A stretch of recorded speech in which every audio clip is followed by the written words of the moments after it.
नमस्कार मित्र हो, स्पर्धागृह ESP या आपल्या चॅनलमध्ये आपले स्वागत आहे. मित्रांनो, काल आपण पाहिलेलं होतं की आज शाळा बंद आंदोलन होतं शिक्षकांचं. मग याच्यामध्ये मुंबईसहित काही इतर जिल्ह्यांनीही सहभाग घेतलेला होता.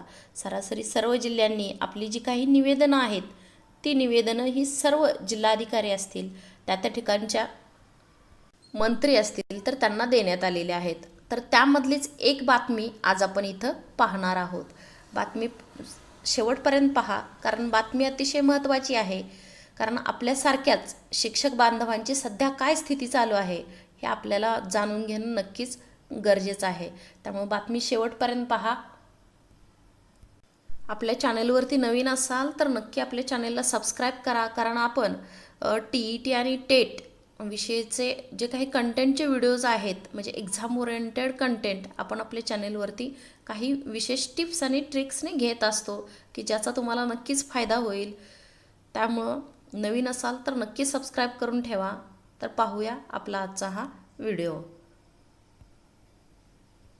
शिक्षकांनी केली आहे. तर या मोर्चात शेकडो शिक्षक सहभागी झाले. गेल्या 20 वर्षापासून अनेक शिक्षकांना पगार मिळत नसल्यानं त्यांच्या कुटुंबियांवर उपासमारीची वेळ आली असल्याचं सांगताना यावेळी शिक्षकांना अश्रू अनावर झाले. शालेय शिक्षण मंत्र्यांनी अनुदानाचा वाढीव टप्पा देण्याचं आश्वासन दिलं, मात्र शिक्षकांना वाढीव टप्पा अजून मिळालेला नाही. आवाज क्या माय बापाचा आवाज आहे. अरे जागी